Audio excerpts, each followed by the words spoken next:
When you really think about it, Kawaki's story was supposed to be about breaking free, breaking the cycle of abuse, breaking the curse of power obsession, breaking away from the Ōtsutsuki clan influence. But ironically, ever since he sealed Naruto away, he's taken every step that has brought him closer and closer towards becoming more like them.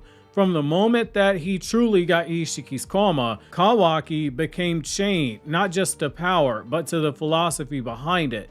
The belief that might makes right, that domination equals safety itself, and that love can only be protected through control. And now in Boruto 2 Blue Vortex, we're seeing something truly terrifying in my opinion. Kawaki's humanity, it is slowly fading under the same madness that I would argue began to change Kaguya Ōtsutsuki. You could say he's become a full-blown power junkie. No, not the fun kind. The kind who threatens a man's daughter because he's looking for a fix for a brand new chakra hit. Join me in today's newest Naruto Explained video where your OBC, your original Boruto chief, breaks down why Kawaki's descent mirrors the very Ōtsutsuki who he hates, how his emotional spiral is beginning to parallel Kaguya loosely, and why Boruto, his supposed rival, stands as the perfect counterpoint to his corrupted version of power by any means. Also, if you haven't already, make sure to check out and subscribe to my Anime Explained channel where I talk about non-Naruto anime and manga, and my Everything One Piece Explained channel where I only focus on One Piece. So let's start things off with Kawaki's broken foundation. Before Kawaki ever became Isshiki's vessel, his life was already written in blood and pain when you think about it. Born to a skilled shinobi father, we take the anime continuity into account, Kawaki actually had the genetic potential to become great in terms of becoming a great ninja himself, something that quickly explains how he was able to master shadow clones and the fire style jutsu so quickly once Naruto began to train him. He mastered things, especially fire release, that traditionally takes shinobi several years to master. There are exceptions, Kawaki is one of those exceptions, but that potential was snuffed out pretty early. His father wasn't just an alcoholic, he was a man who saw his son as a curse when you think about it. And then there came Jigen, or rather Isshiki Ōtsutsuki, controlling his vessel. Kawaki's father sold him to Jigen. Jigen took him in, not out of kindness though, under the guise of training once he saw that Kawaki was compatible with Isshiki's karma. Kawaki was beaten daily, he was tortured mentally at times, and he was molded into a vessel that could eventually host godlike power. Delta and Code, they only added to the turmoil. Delta out of indifference, Code out of sheer jealousy. By the time Kawaki met Naruto, all he had ever known was a world where power was everything. Power was safety, power was love, power was identity. And that was the foundation of the early part of his character. A boy who only feels secure when he has the strength that nobody can take things away from him. It's why when he lost the karma seal for a brief period of time, Kawaki truly began to unravel before our very eyes. Without it, he didn't just lose strength, he lost himself. Kawaki basically had a midlife crisis at a very young and tender age. And when you add in everything I just laid out, it makes sense why he began to spiral the way that he did. And it makes it even more heartbreaking and tragic when you realize that Amado manufactured all of that. Then when you get into Boruto versus Kawaki, it's really a tale of not just two sons, but a tale for two paths to power. When Boruto and Sarada told Kawaki after he lost the karma seal that the shinobi path, which came from training, meditation, patience, discipline, was the way towards true power, we saw Kawaki outright reject it. Why? Because in his mind, and as he said verbally, the shinobi method, it was just too slow. He had tasted godlike power, and like any addict, he wanted that rush back immediately. To quote the infamous Harvey Specter, some people like to live life like this, down on that bottom level, and some people like to live life all the way like this, all the way up on the high level. Kawaki, he had gotten a taste of being at the top. The idea of slowly getting back to that point was not up for discussion. He wanted to get back there pronto. He's the type of guy, when you think about it, he skips leg day because it doesn't grant instant results. Building up your calves, your hamstrings, your quadriceps, that takes time because things like your calves are smaller muscles, so they take longer to grow. Kawaki basically takes that approach when it comes to power. He will skip steps to get faster results, to get better optics. Back in the day, some people took steroids. Kawaki is basically the guy that is injecting Ōtsutsuki DNA into his body, the same way somebody like me will take a pre-workout before I hit the weights. That way I have a nice pump as I'm lifting weights. So I say that to say this: Boruto, on the other side of the spectrum, he represents the complete opposite. And that's the beauty of the writing that we have in Boruto. He's the embodiment of Naruto and Sasuke's teaching. Power through mastery, not through shortcuts. And that was one of Boruto's biggest weaknesses for a time.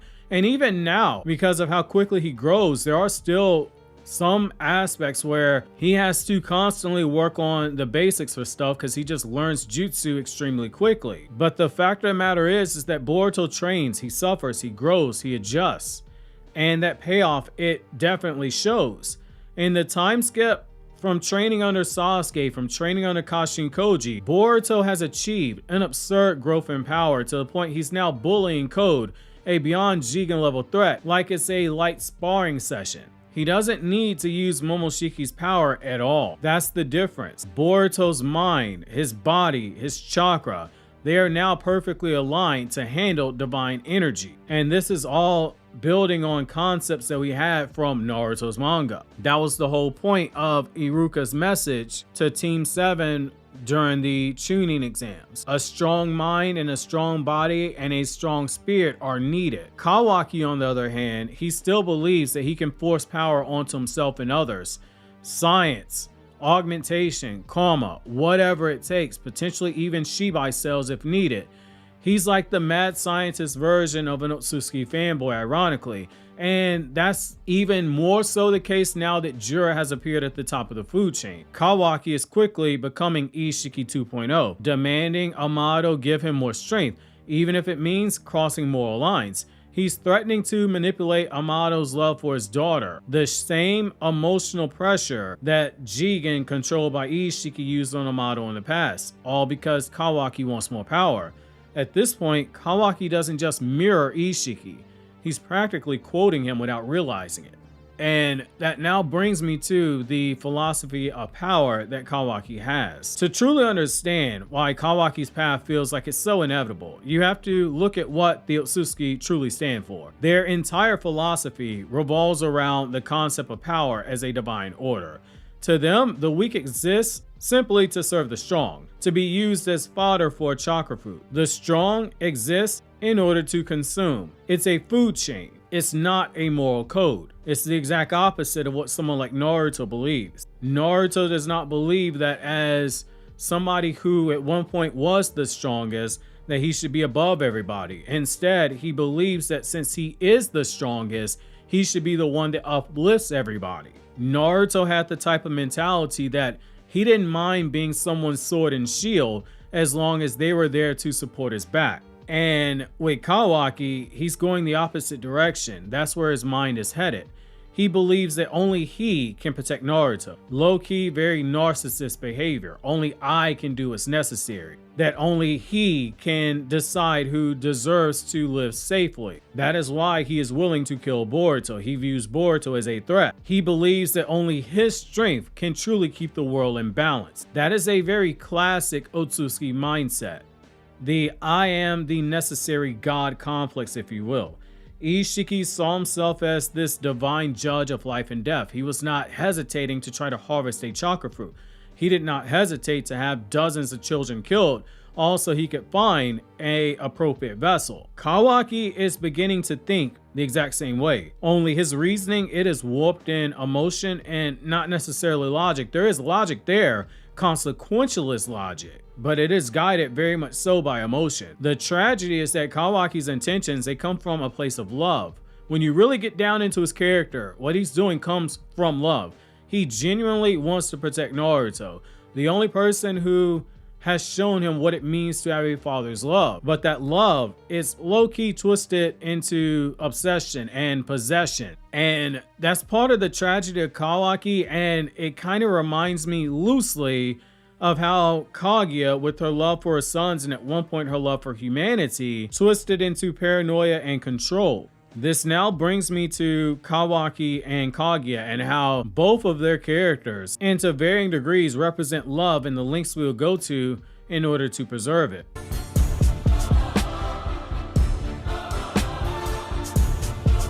So Kaguya Ōtsutsuki's fall into madness is one of the oldest tragedies in the Naruto lore if we just look chronologically at the timeline. She came to Earth seeking more power. She was Isshiki's subordinate. She turned on Isshiki for unknown reasons to eat the chakra fruit for herself. If we add in the anime filler arc in Naruto Shippuden, we can also kind of add in the fact that she fell in love with a human. She got knocked up by a human, which that is a canon event, that she got knocked up by a human. And she began to care for humanity, but not necessarily in a loving way so much as she cared for humanity in the way that a farmer cares for his cattle. Some of them get to be spared, some of them have to be put out to pasture and get slaughtered for food purposes. Over time, we would learn that she had a fear of other Ōtsutsuki besides Isshiki, who she thought was dead. She had fear of beings like Momoshiki and Kinshiki. She wrote them down by name in her scroll as the pair of invaders who were coming to kill her. We know this based off of the manga. It made her desperate. She felt she needed an army to take on these beings. She consumed the chakra fruit not just for herself, but also to protect everything that she loved. And yet, that act of protection, it led to domination. In Naruto Volume 71, at one point she refers to humanity as her cradle. Basically, humanity in the earth, it was a substitute for her children, and she was trying to control it. Her way of protecting it was to control it. Everybody was going to get turned into Zetsus. Kawaki is loosely a parallel to that. Again, loosely. From an emotional perspective, he has an obsession with Naruto that isn't just admiration. I would argue it's also a bit of a dependency, due to no fault of his own. Again, look at his upbringing. You can understand why Naruto affected him the way that he did. I've told this story before, but Kawaki reminds me of somebody I dated in college. She was somebody who did not understand, like, hey, this guy's not treating me like shit. He's nice to me. She didn't know how to handle it. She got super clingy. I broke it off, and then she went batshit crazy on me. Some people, when they've never truly experienced love or even kindness to a degree where it's kindness where nobody wants anything from you, it spins them out of control because they don't know how to handle it. Kawaki, in that same way, he can't comprehend love without ownership. He can't comprehend safety without control. And it goes back to how he was brought up. This is no fault of his own. It's part of his character flaw. I have to state that because anytime I make a comparison like that with Kawaki, it becomes the same thing as like when you compare people to cars and people go, you can't compare a person to a car. It's a fucking analogy. So I say that to say this. When Kawaki sealed Naruto away, it was for his own good. Kawaki truly thought that he was saving Naruto. Just like Kaguya thought that enslaving humanity by making them eventually into Zetsus was saving them from divine predators, because if they were part of her Zetsu army, they at least had a chance to fight against the very predators that she was afraid of. In truth, both of these characters, they lost themselves because of delusion. They lost themselves because they had the belief that love justifies tyranny. And at the core, that's why Kawaki is falling. He's walking the same emotional path that Kaguya did, albeit it's a loose parallel. Fear corrupted by affection, control born from love. It's almost poetic. Isshiki, in so many ways, is his ideological father. Kaguya is his emotional reflection. Kaguya and Isshiki were partners, and together, in a way, they represent two halves of Kawaki's current fall. And on the other side, you have Naruto and Boruto, two characters who represent everything that Kawaki could grow to be if Kawaki gets redeemed. And speaking of them, that brings me to the next point, which is the power through hard work versus power by any means.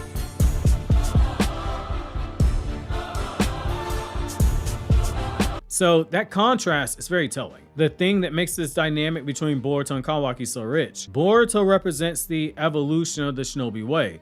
He trains relentlessly. He internalizes the lessons of Naruto and Sasuke. He hones his body naturally to adapt to the power he's going to gain. For Boruto, ninja tools, scientific ninja tools, even the Karma Seal, they're all amplifiers. they're not replacements for his own power. They enhance what's already there. Kawaki, meanwhile, is the poster child for power by any means. If Boruto's building his house brick by brick, Kawaki is trying to 3D print his house. Faster results aren't always better. Boruto takes the approach that I take with supplements. Things like protein shakes, creatine, test boosters, BCAAs, pre-workouts, those are all meant to supplement. But at the end of the day, I still eat clean and I still work my ass off in the gym. Somebody like Kawaki is the guy that instead of putting in the work and losing the weight and gaining abs naturally, he just goes to the plastic surgeon, gets the fat removed from him and gets abs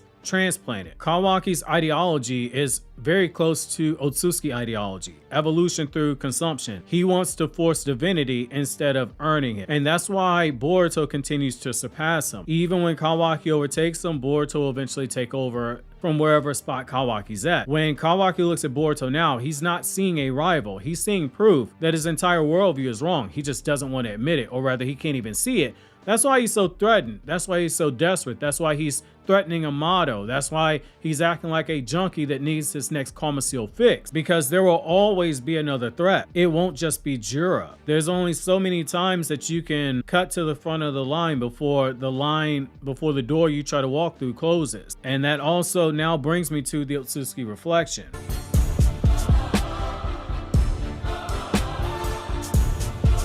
The irony in Kawaki's journey is that the very beings that he despises, the Ōtsutsuki, are a reflection of everything he's becoming. Isshiki believed the world only had order when it was controlled by gods, and the gods, basically being him, were going to harvest a chakra fruit and life on earth was going to perish. Kaguya, when she got exposed to humanity, had children, she believed that love meant domination. And Kawaki combines both, control through love. His coldness mirrors Isshiki's logic. His emotional desperation mirrors aspects of Kaguya's heart, depending on which continuity you use. And together, they created something new. Kawaki is an Ōtsutsuki born from pain instead of birthright.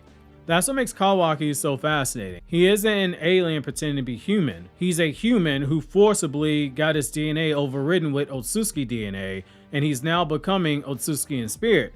The very thing that Isshiki once called him a vessel is now symbolic of what he's become emotionally. Isshiki's spirit isn't physically in him, but his spirit's still with Kawaki. He is a vessel for obsession, insecurity, and inherited ideology. Meanwhile, Boruto, he's becoming more human every day, despite the fact that Boruto also is 100% Ōtsutsuki genetically. There's a bridge between divinity and humanity, and it all comes down to the lessons that Naruto tried to impart into both of his sons. One son is earning his strength. He values connection over control, and he proves that power can serve love and not corrupt it. The other one has not learned that lesson yet. Kawaki's tragedy isn't that he's becoming Isshiki per se. It's that he's proving Isshiki right in the worst possible way. That love and fear can both lead to destruction when left unchecked. He's turning into a reflection of everything that he wants to destroy. And if that isn't the ultimate irony, I don't know what is. Obviously, if you enjoyed this video, consider subscribing, clicking here on the left to check out more videos from Naruto Explained, or click here on the right to check out videos from other two anime channels where